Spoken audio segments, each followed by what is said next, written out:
Growing up, I'm sure everyone remembers visiting a zoo and being filled with excitement due to the exotic and rare animals they were able to see. That fluffy bear that was in everyone's favorite cartoon show, or that tiger that no one thought they would ever be able to see so close up, all resided at the zoo. But what makes that so wrong? Growing up, we were also taught that animals should reside in their natural habitat, and that by taking them away from their natural habitat, we are creating an unsafe space for both the owner and its animal, and also affecting the animal's mental health. So, what makes zoos the exception?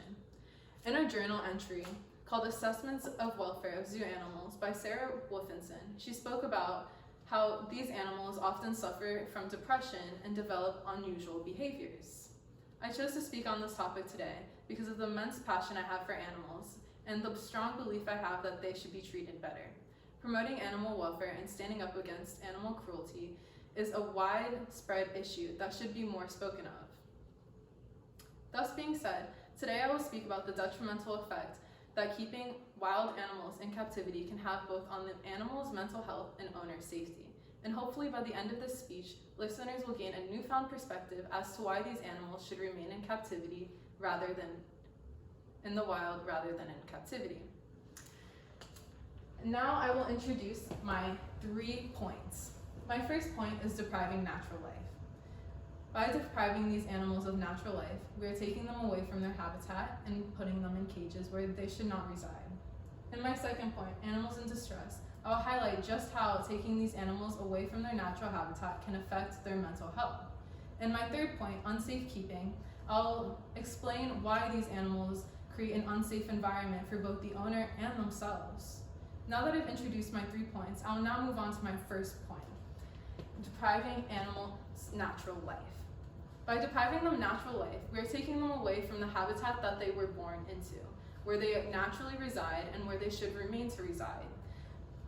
In a case, Wild Animals in Captivity by Laudland, she spoke about an ape who once resided in a vast rainforest that was over 1 million acres long, but then the animal was captured and moved to an enclosure that was merely only 3 acres long.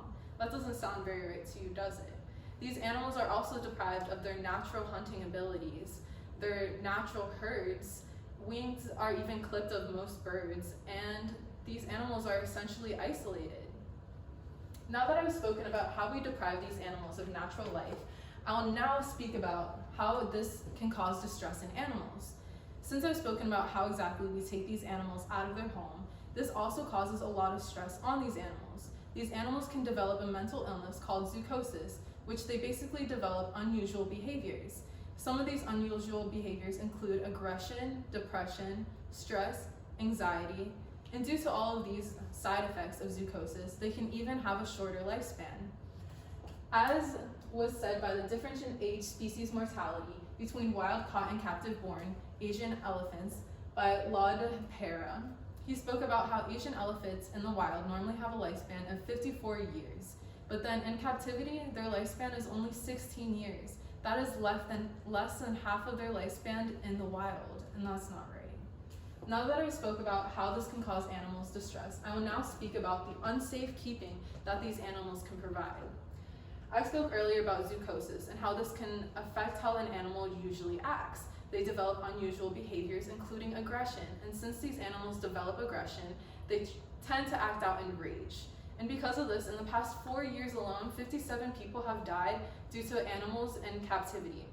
A specific example of this that was captured in Dangerous Animals in Captivity by Nijhuis. He spoke about how there was once a tiger called Tatiana that resided in the San Francisco Zoo. This tiger was able to escape its enclosure and kill 1 civilian and injure 2 more.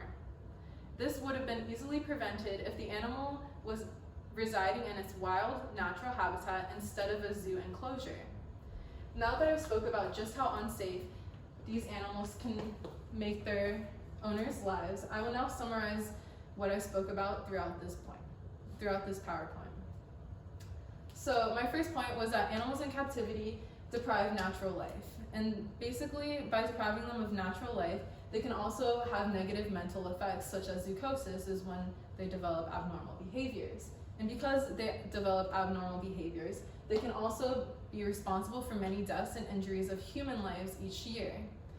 Now that I've summarized my points and I've reached the conclusion of my PowerPoint presentation, I will now leave you with a quote. The only creature who's on Earth whose natural habitat is in a zoo is a zookeeper. So please remember that the next time you go and visit a zoo.